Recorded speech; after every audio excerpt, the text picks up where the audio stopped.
This moment, even though I am allowed to say that this body, mind and intellect are mine, honestly speaking, I belong to them.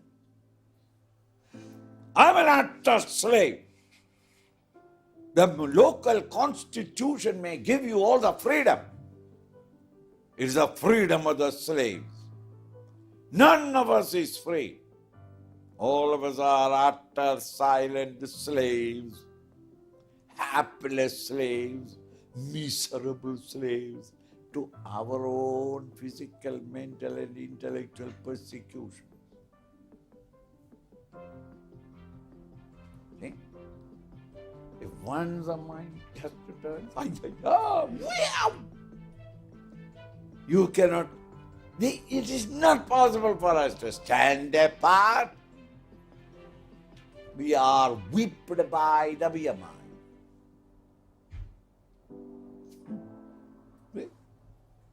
I am a diabetic. I am not allowed to eat sweets which I love. People invite me for bhiksha. An Indian bhiksha means a feast, and in the feast in India, unless there are 3 or 4 types of sweets, it is not a feast. They invite me. Everybody is in taking their own food. Buffet. And that was the Swami's special table. Everything was kept there. Because we don't know what the Swami would need, so everything was kept. As I am going nearer the table, I see 3 beautiful, enchanting sweets, homemade sweets. My body says, Swami, PFT, there is beautiful sweets. This is the time. These people don't know. They have presented to you. Eat. It's a chance. No, I says, okay, we will do it. Let us finish the other part of the food and then the sweet in the last, so that this will linger in your mind. Only Gujaratis can take sweets in between to remind them that there is sweet in the world. We want to take it last so that it can linger it in you. And you start taking things. And everybody is trying to put something in your plate, and therefore your attention must be there, or else you will be drowned in food. So then you are there at that. And after finishing it, last item, when you come, you look at that beautiful sacred place on your left where the sweets were. All of them have disappeared. Why? Even though the host doesn't know that I should not take sweets, the useless ones that come with me, they are called the devotees. They, to save the Swami, they take it away. Supposing they are there, and the body says, come on now at least. I lift it. My mind says, don't. And the intellect repeats to me, which all the doctors, specialists all over the world has again and again repeated to me, that this is the most beautiful disease that a man can get, because there will be no pain at all. But slowly it destroys all your organs one by one. And thereafter a time would come when liver is not working. And if liver is not working, then the kidney fails. The kidney fails, then the pancreas is long over gone. And then slowly, kidney fails. Therefore, liquid water in you is not going. And therefore, it will flood in your own lungs. And until at last, you will die in your own juice. No pain, but you just died. All these they have told me. All these the intellect has understood and remembered. And so the intellect says, don't do that, don't do that. The mind says, please, please. And the body says, come on, come on. Think. Now, if I satisfy the body demand and eat it, let us say, I ate half of it. That day I have to live that day, isn't it? Now I can't run away from my mind and intellect. They are constantly with me. During the day, let us say that I was so busy that I have no time to listen to my mind. Okay, but I had to go to bed. The moment my head hits the pillow, the mind says, why did you do it? And the intellect repeats all that what the doctors have said, that your liver is crumbling, your kidney is stopping, your eyesight is going, your ears you will never be able to hear, you will be a vegetable. All that because you ate. Now the sugar has gone up in your blood. And the blood. Both of them kick me. And I can't run. If anybody else is criticizing, you can do something. This is no remedy. Because it is your own mind and intellect telling you. These two start persecuting. Supposing I did not eat. Mind congratulates me. Intellect is so happy. But my body. Aren't you ashamed, Swami? Are you not a Swami? What is wrong if you eat? You will die. Stupid. What an avidya you have got, ignorance you have got. Don't you know that since you are born, you have to die? Why don't you die sweetly?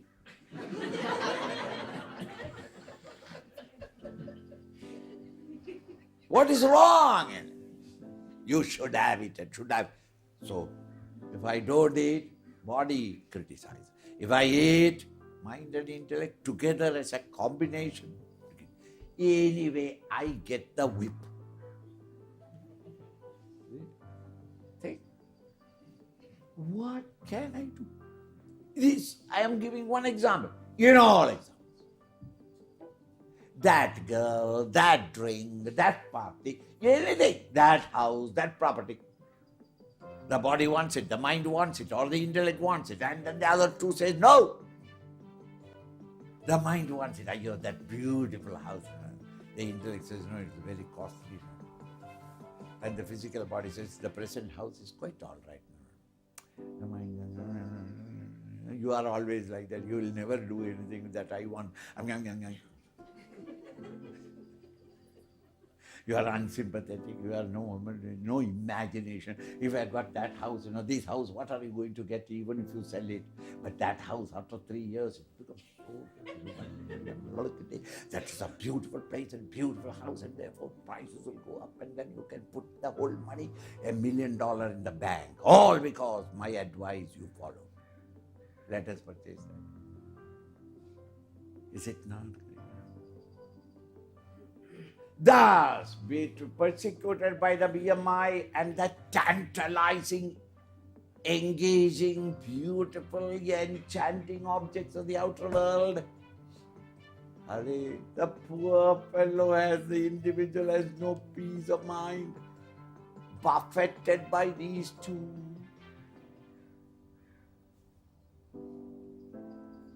The poor individual goes up and down, searching for a permanent happiness.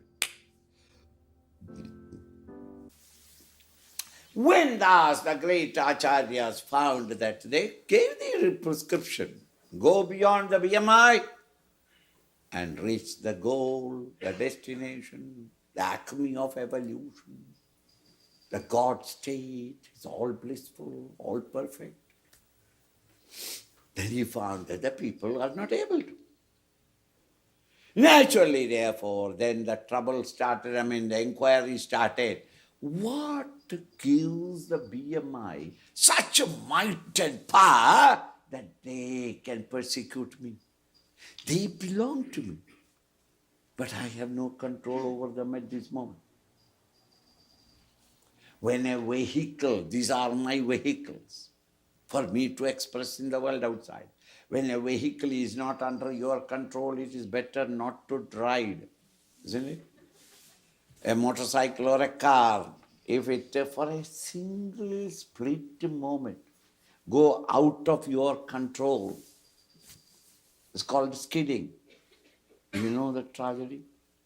You will wake up in the nearest hospital, along with half a dozen others. They cursing you, because they all fell into the accident because you skidded. Is it not? Skidding is a place when a vehicle is not under your control. The vehicle by itself had decided to go to the left and then change the mind to the right. This is called skidding. One skid, half a dozen other buses, other cars also involved. You break a few bones in this world at this moment. Is it not that every one of every moment skidding? None of us have any control over the equipment. So I skid on you, you skid on him, and he skid on me, and all of us skid on to another. And then you say that in samsara, in the world of plurality, there is no peace. So you organize a UNO to bring peace, world peace. The more they struggle to bring world peace, world becomes pieces. Why? It remains in yourself. Your self-discipline, your ability to control your own equipment. Therefore, when they found that it's so powerful, they started inquiring, where are they getting their power to persecute me? As a result of that investigation, they discovered this factor which is represented by the letter V, and it is called vasanas. V-A-S-A-N-A. There is no corresponding English word for it, because in the modern psychology, they have not gone into these depths. They are only in the surface only. The conscious mind, the unconscious, subconscious mind, and recently they have accepted the unconscious mind. All these three are springing forth from the very bottom, the depth, psychological level, and that is what you call as vasana. Vasanas are inclinations that are left on you due to your past thoughts and actions. They are the habits left over, channels of thinking into which all your thoughts at any given moment is ready to flood out. That direction, that which gives the direction and purpose of all your thinking personality. The vasanas determine the contours of your physical, intellectual, and emotional personality. These are the tendencies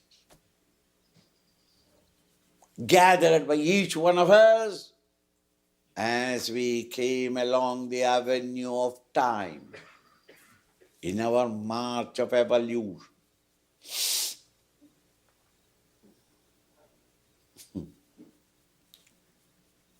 Instead of thinking in terms of evolution, which is rather difficult for a student suddenly to remember or think of this life only. You and I are at this moment the product of our past. In the past, during this life, whatever we have thought of and acted, we are today channelized to repeat. It's called a habit. The smoker cannot live without smoking. The drunkard cannot live without drinking. The coffee lover cannot live without coffee. Why? These are all habits that have been formed. At that right time, all your thoughts run in that direction. You cannot but search and discover and satisfy things. These are called tendencies. Tendencies describe or determine our present personality and field of function. These are unmanifest. Manifest is that which can be perceived by the body, felt by the mind, thought of by the intellect. These are all manifest. But this is unmanifest.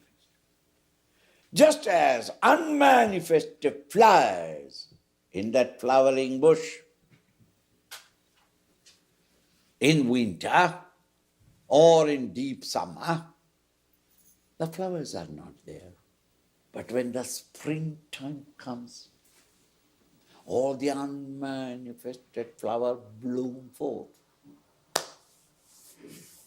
Similarly, these are the silent tendencies in each one of us, which manifest through us, and that is called our personality, our history, our life. Now, when the unmanifest flower in the flowering pot or flowering plant, when they manifest, the flower doesn't come out all of a sudden. And the flower opens. It's only in television, flower opens like that. In actual life, you can't see the flower opening. So slow, so slow. The flower emerges from the unmanifested to a manifested bloom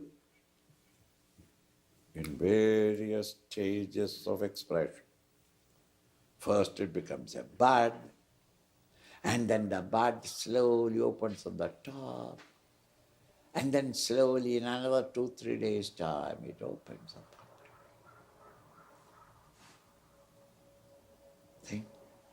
In the same way, the unmanifest in each one of you manifests into the world outside in different stages. The tendency in you first expresses at the intellectual level as a desire. All of you have got desires.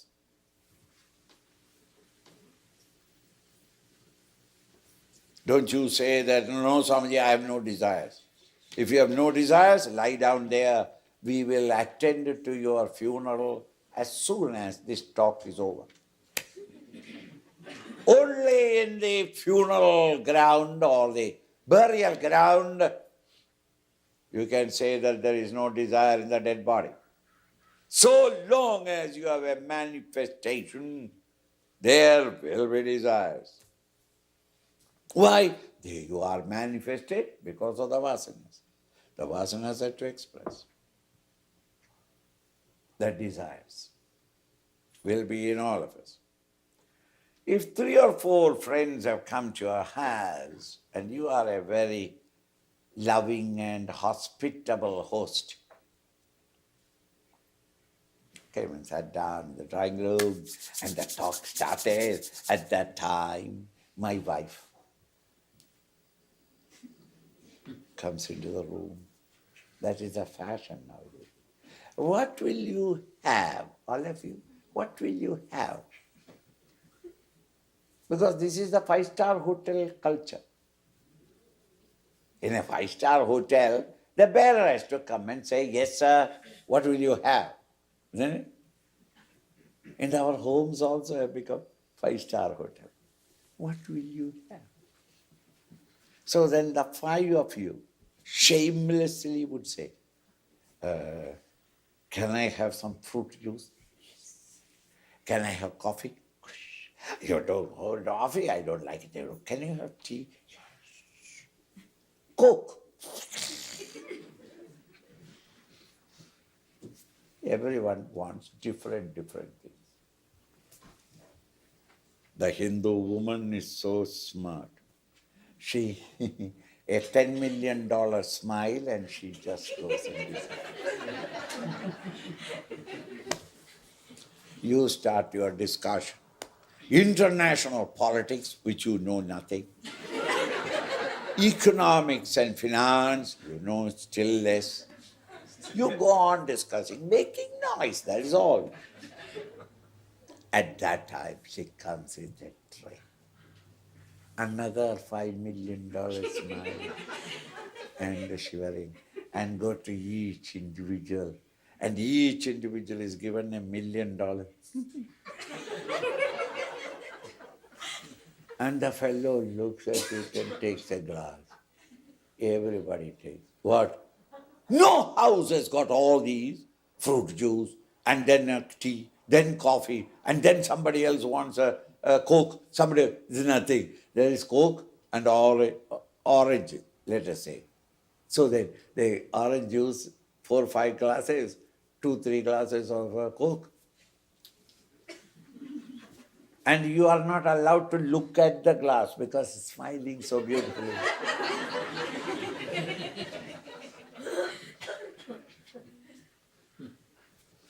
Everybody takes it. Because by that time they have forgotten what their desire was. They've taken everything. Before they finish, she comes with the tray. And everybody, not at over. Because these are the glasses that is to be filled again to give to the next set of guests expected. Think, desires are many. That is why the endless varieties that you find in the bazaars, in the supermarkets and all, is not one item. So many items of so many different types. But each individual desire is different to cater to all of them. Why is it that desires are so vast? Because the tendencies are different. When a desire rises in the intellect, the subtlest of your personality, it slowly comes to a little grosser state in the mind, and the desire of the intellect, when it expresses at the mental level, it expresses as mental agitations, vikshep, isn't it? Everybody says, Saji, no peace. My mind is always in agitation. Everybody's mind is. Instead of complaining that my mind is agitated, why don't you keep quiet and watch? What is the agitation about? You will find at any given moment, your agitation is only expression of the most powerful desire that you are entertaining. You want to purchase a car, your agitation will be only car. Which car, what car, where car, why car, how car, car agitation. If your desire is for coffee, coffee. Your mind is not available for anything else. You may try to read something. You can't read. Coffee. You start hearing the smell of coffee. Hear the sound of cup and saucers. See not to the book that you are reading, but the coffee with fumes going up. The fragrance in the nose.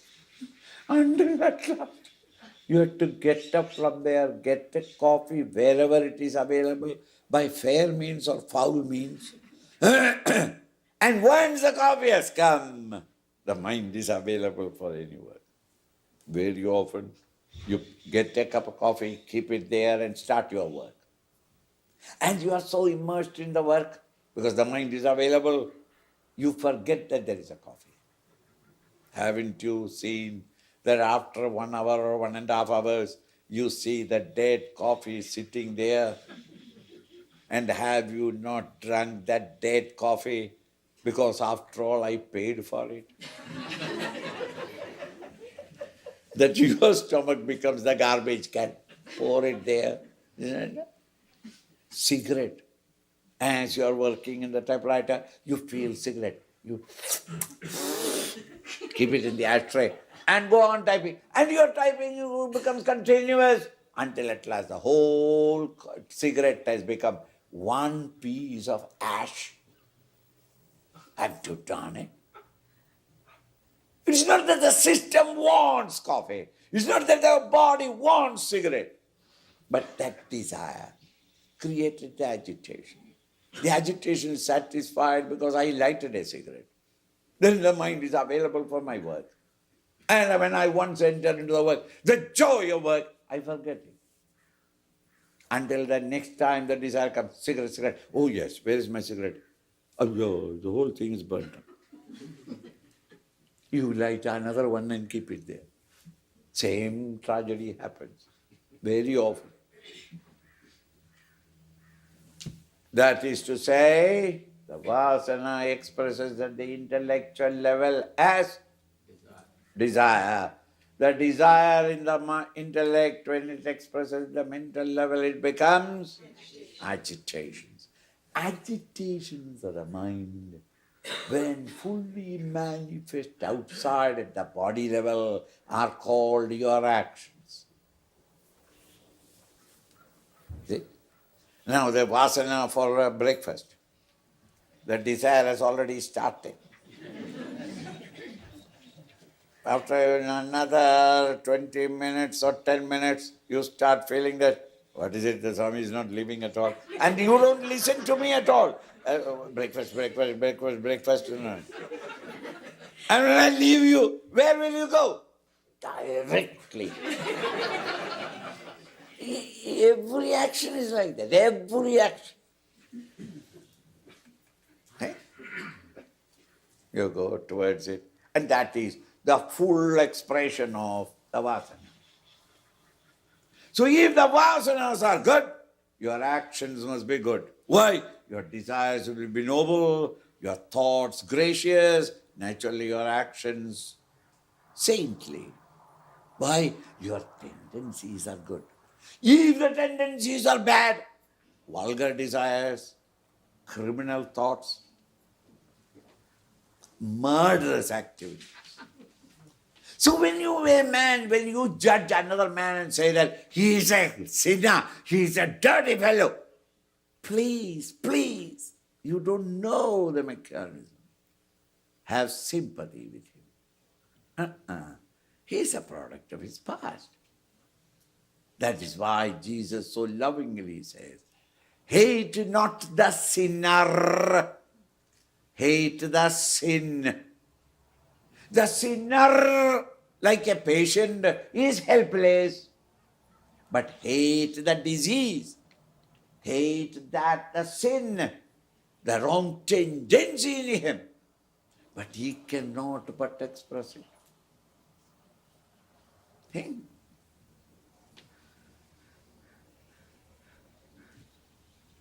It is a fact.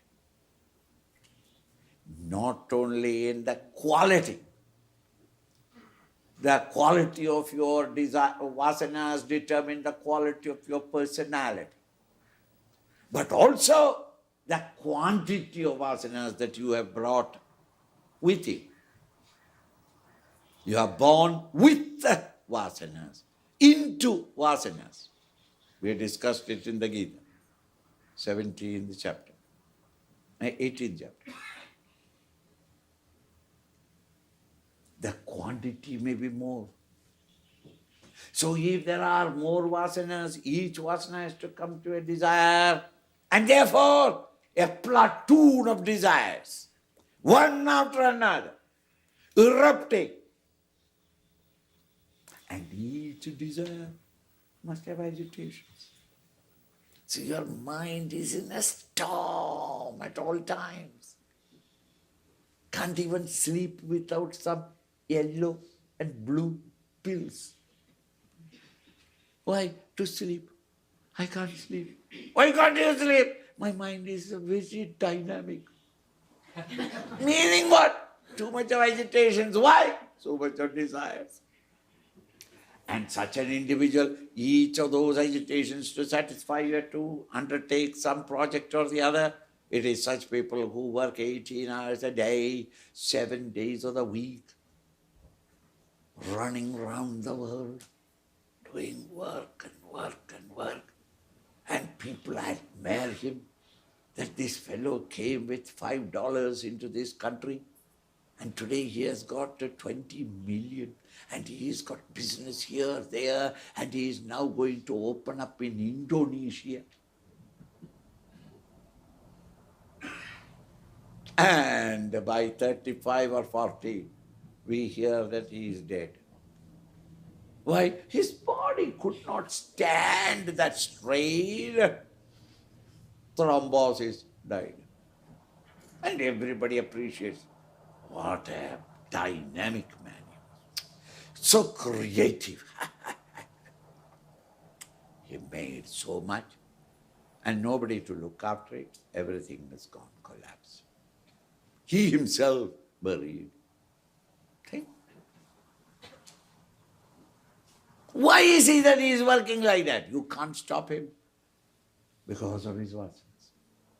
Thus vasanas express as desires become agitations become activity. These actions are prompted by desires, whipped up by the agitations. When the vasanas are less desires, therefore less agitations, therefore less desire prompted activities. Activities need not be less, because your hands and legs have got the same length. It's not that the hands have gone into the stomach. Why? Because no desires, therefore hands gone. No. So you can work, but less selfish activities. Minimum vasanas, minimum desires, minimum agitations, minimum selfish work. The rest is all unselfish work. Supposing you have no vasanas, no desires, therefore no agitation, therefore not a single selfish act. Is not such an individual whom we adore, worship, revere as a saint, a sage, a prophet? Did Christ function to gain anything?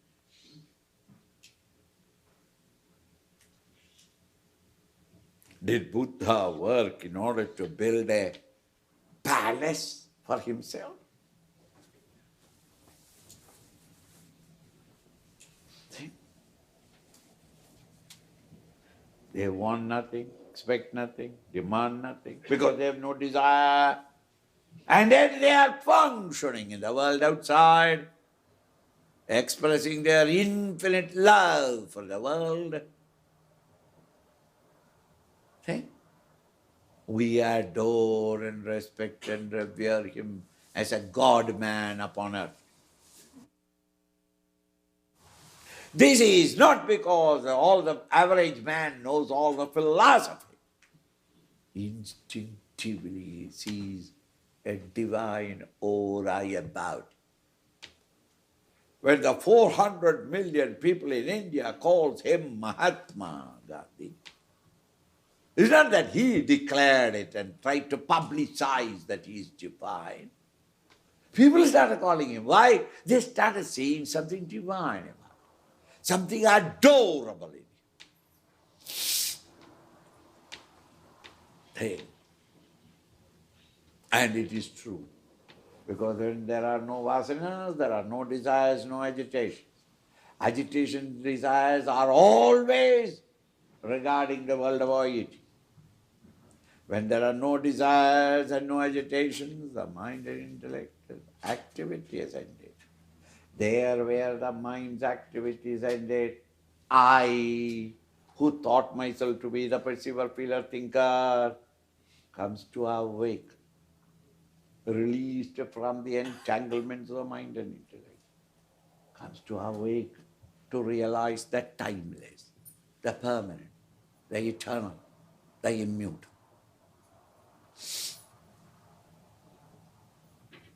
In order thus I may go there beyond, into my spiritual nature, my true nature, that which stands between me and the perfection is my own vasanas. If vasanas are more extrovert. Vasanas are less extrovert. No vasanas, no more extroverted. You awake from this plane of consciousness of PFT into a new dimension of consciousness. Therefore, the inquiry was, what exactly or how exactly can we wipe out the what is that? Vasanas? How soon and how effectively can we eliminate the vasanas? So till now what I talked is the pure science, only giving you the theories of these great masters. But is it practical? How can I make it practical, useful to mankind? It means the technology. The pure science in subjective science is called philosophy. The applied science is called religion all over the world, yoga in India. What is the yoga or the religion? What are the techniques by which I can eliminate the unnecessary vasana pressure in me and bring my mind to quietude and contemplation and evaporate it or disseminate and release myself from the entanglements of mind and intellect and awake to the higher state of consciousness. That we will take after your extrovertedness quietly. Breakfast.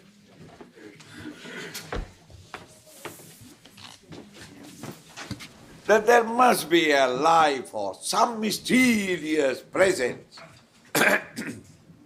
divine and transcendental, call it whatever you like. I am not merely a bundle of flesh and bones and blood. There must be something in it that lights it up. This we have understood. How does that function through me? I understood the mechanism of life. Now the point is, how am I to realize, come in contact with it? The structure of the bulb has been learned. And I know that bulb by itself has no light, and therefore there is something other than the bulb, behind the bulb, that expresses through the bulb when the light comes out. And now I want to know what is that electricity. What do? I have to remove the bulb and then contact that which lies behind the mind. search for what is that with my finger, and then we can't explain what it is. Then you shall get it. In the same way, intellectually I've understood these are equipments, yes, and they function, yes. They themselves cannot function because they are matter, true. There must be something other than it, it is expressing through it, yes. Now what is that? Without removing these, I will not be able to understand that which lies behind it. Now how am I to remove them? I find that they are also powerful only because of the vasanas, and therefore vasana must be reduced. Less the vasana, less the desire, less the agitation, therefore very little extrovertedness, and therefore the mind is relatively quiet. Quiet mind has great contemplation, and when you are steady in contemplation, it happens. When the bulb is removed and the finger is inserted, it shall happen. What shall happen? You shall have direct experience. Of what? Of that which lies behind the... You get the... So then, the saboteur in my bosom, because of which I am not able to recognize my own dear real self, but I misunderstand myself to be the PFT, the limited entity, and all my sufferings and imperfections and agitations and sorrows are all due to this limitation upon me. How am I to then reduce the vasanas? It is here that what modern scientists calls a breakthrough we had in the subjective science. Just as in the objective science, very often we hear that we had a breakthrough in that problem, or we are expecting a breakthrough soon in this problem. The breakthrough is the word often used by the modern science. This is a phenomenon that was not only in the present times, but also in the good old ancient times. The rishis indicated this phenomena as a revelation. I did not know it, but it was revealed to me because I was anxious to know it. Modern scientists, in their arrogant ego and self and vanity, intellectual vanity, will not accept a revelation. But the phenomena is going on. There is a problem in science, and they have all trying their level best. All the data has been in front of them, and yet they are not able to explain how, why, that particular phenomena, let us say. There is a question in the mind. Why? How? How? And the scientist's intellect or mind has nothing to talk, because all possibilities they have examined and found that they are all false. So the mind and intellect is relatively silent. But the question is still... At that time, generally on the seat early morning, in the toilet, because that is a place where you just, in that mood, I mean, I'm not joking. Or maybe in his office, in the laboratory, he's playing with that file, All possibilities that has suggested itself into his mind, 4 or 5 possibilities, all have been proved to the hilt that they are all wrong investigations. They all reach only walled in blind alleys. Yet the question is in the mind, how? And it is such quiet moments when the mind is utterly quiet or alert and the question is maintained. It is at that time that they get what the modern world call as breakthrough, or earlier the master said a revelation. Both the word revelation and breakthrough indicates that it is not your effort. You never knew it. It descended into you, and the modern man would say, it struck me. Struck me like a stone. Now a stone cannot strike you from your belly. It must be from outside. Meaning, I am not responsible. It struck me. But at the same time, the modern man doesn't want to accept that there is a greater intelligence than his,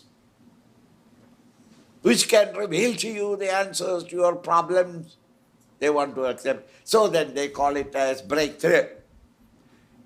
According to your temperament, you may accept it as the rishis had a breakthrough in the subjective science, or you can say, if you have got belief and faith in the greater intelligence, that they had a revelation that when one individual functions in the world outside without orienting themselves with ego and selfish desires, the existing vasanas get exhausted, no new vasanas are created. This is a theory that has been declared in Vedanta. But Vedanta has not paused there to explain why and how. Just as in breakthrough, they can only give you the solution for the problem. But how did you arrive at it? It's not given, because they did not arrive at it. It arrived to them. They did not arrive at it. So they don't know the ways. It's a breakthrough. So they said, without ego and egocentric desires, if you can act in the world outside, the existing vasanas will get exhausted, it purifies you. Now the question is, can we act without ego and egocentric desires? Is it not in all action? I must have the consciousness that I want something. Without these two, how can I act? When these two are not there, I am in deep sleep or under total chloroform. No action can spring forth from me. Then how am I to lift myself from the ego and selfish desires and act in the world outside? Any intelligent man round the world at any period of time would say this is impossible. This is not a practical philosophy. It is an utopian dream. It is a solution or a treatment which is more painful than the disease. If the treatment is more painful than disease, it is better to have the disease than the treatment.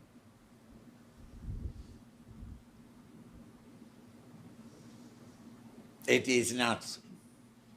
The Rishi said, all of you are right. When you deny this as a path, you are right. Our sympathies are with you. Why? In 99 cases, it is true that nobody can act in the world outside without ego and egocentric desires. Except one exception. In that condition alone, man voluntarily acts without ego and egocentric desire. At the altar of love, you and I act without ego and egocentric desires. I love my mother and I am serving her. She is sick. I am serving her. Not that I may get some money from her or that she has not written the will and therefore I am serving her. No. That very serving her is itself a great joy and fulfillment for me. Not to serve her would have given me agonizing pain, a sense of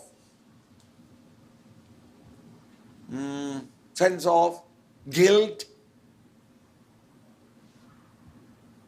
So I am working for the sheer joy of doing. The father who loves the child, he may go about with a torn shirt, can't afford another shirt, and yet he will be sending money for his college education. Why? Love.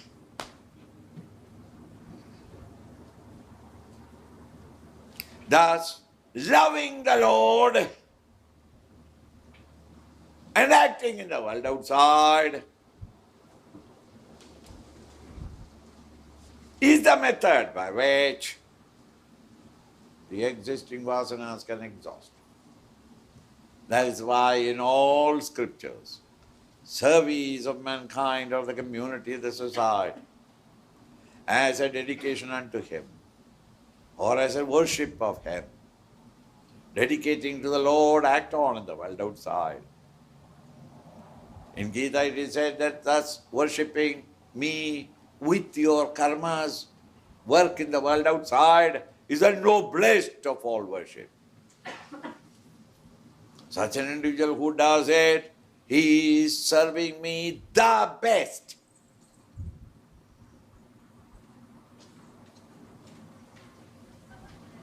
Now,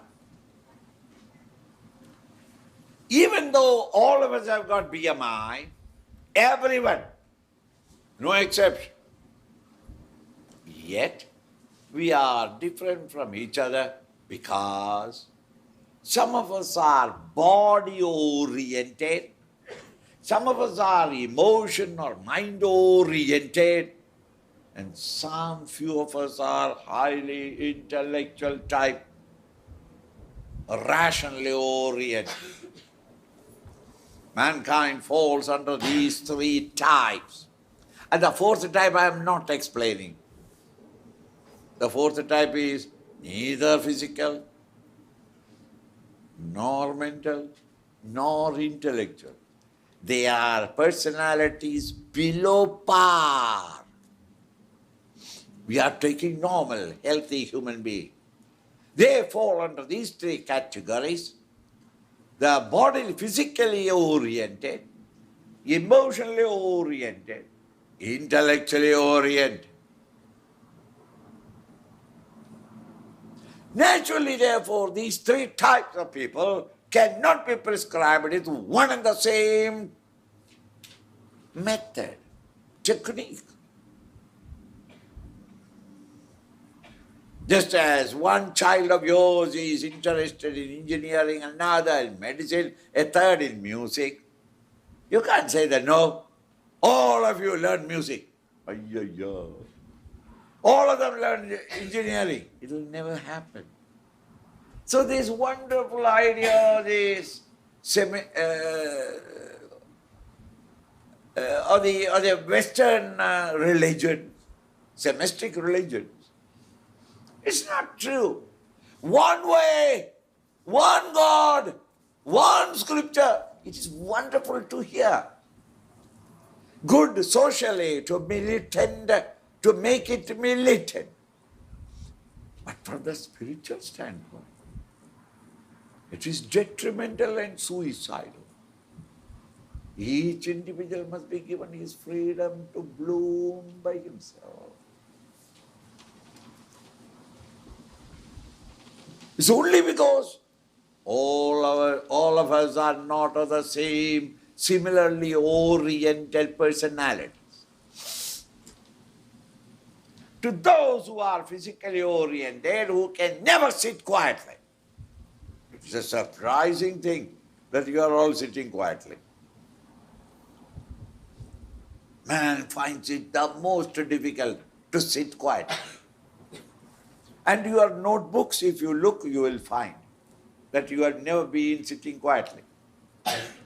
What all cartoons you have done on the margin. Hey, you are not an artist. It doesn't mean that you never attended.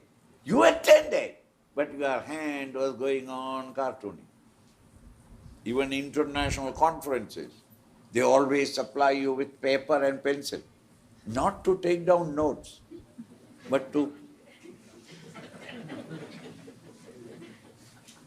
See, what Kennedy was drawing at the time when the meeting was going on, the cabinet meeting was going on, deciding upon the fighting with, start the war with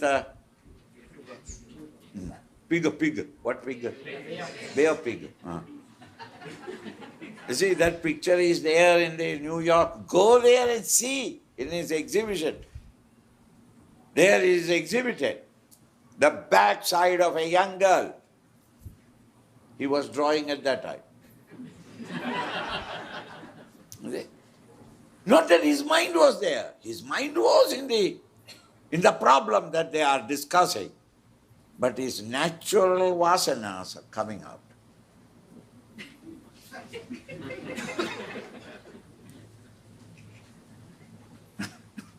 You understand? It's natural. And if you don't give the paper and pencil, people would sit there and scratch and spoil the table and the polish. To repolish it is very costly. So to say that every board meeting, they will supply free paper and pencil. So that hands cannot keep quiet. School desks, have you seen? Bathroom walls, have you seen? Hey, it's natural.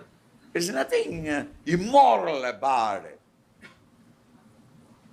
So majority of us are body-oriented. To them, since they cannot keep quiet, action, the path of work is being prescribed. Do your duties according to the quality, whether Brahmana, Kshatriya, Vaishya, Shudra, the prescribed duties, do it without ego and egocentric desires, and worship me with fulfilling your duties. That would be your path. By thus rising above the ego and selfish desires in devotion unto Him when you are acting in the world outside, the existing vasanas get exhausted. Or if you are emotional, with a devotion, move towards Him in love, and since you are in love, all your actions are dedicated to Him, just as you love your family. And therefore all your efforts in your offices or in your marketplace is all meant for me and my family. It becomes natural. The intellectual man, rational man will never do karma yoga, will never be able to really get involved in devotion because he has got a million questions to ask. He is not emotional. So if you say that pray to God, why should I? Who is God? Is He not all-pervading? If He is all-pervading, is He not in my house? If He is in my house, is He not in my bedroom? If it is in the bedroom, He is all-pervading, therefore He must be under the blanket also. Then why should I get up from the blanket and go to a church or a mosque or a temple?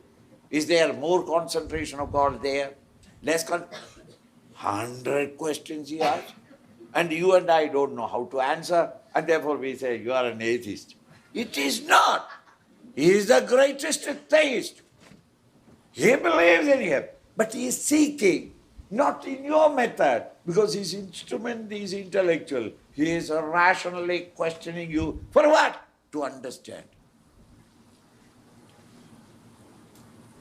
Very often we misunderstand such people and we condemn them as atheists. They are not. They are seeking him by contradicting you, so that some logical reasoning may come from you, so that they can satisfy their intellect's quest. That is the path of contemplation, study of the scriptures and contemplation of the higher. By this, that's karma, bhakti, jnana, the path of service, the path of devotion, the path of intellectual contemplation. By these three paths, not that the three paths will take you there. No, the three paths will reduce the vasana. And therefore the vasana pressure upon Amanda is reduced. Amanda's wanderings into the world of OET is curtailed. The mind and intellect, the thoughts in it becomes quiet, alert, vigilant. Quiet, alert, vigilant, the thoughts have a tendency to enter into contemplative mood. The lesser the vasanas, the greater the contemplative mood.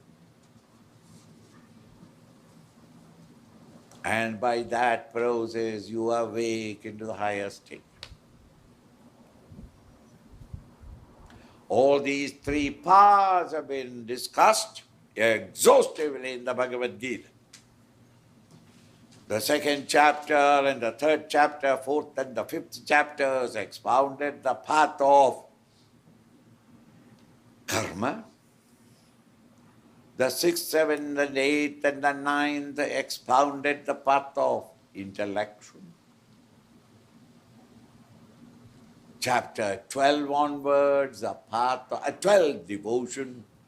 13 onwards up to the 18th, the path of contemplation or meditation. The Jnana Yoga. All of them have been indicated.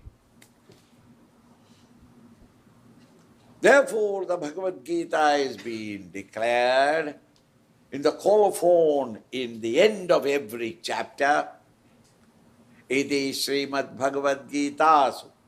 Thus, in the Bhagavad Gita, Upanishadsu, it's a science of reality. Yoga Shastra, it is not only science of reality, the theoretical part, but also it is a technology of yoga, of how to reach therein. Such and such a title, and this discourse or the third discourse or the fourth discourse is now concluded. This is going to call for the conclusion. In every end of the discourse, there is this colophon. Everywhere it is repeatedly said that in this Gita, which is at once a Yoga Shastra as well as an Upanishad, Brahma Vidya, the science of reality, and the yoga, the technology of how to reach it. This discourse has been given up.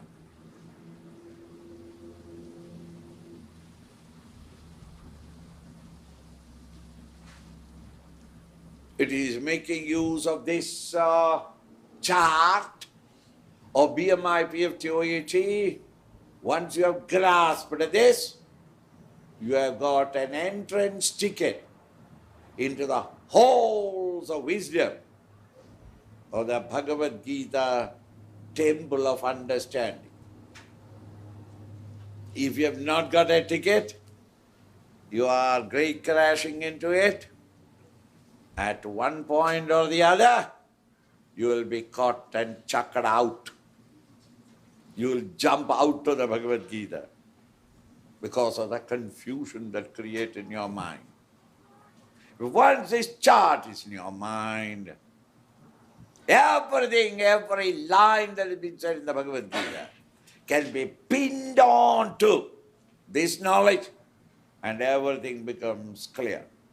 Krishna very faithfully follows this chart. Now I can't say chart, these ideas.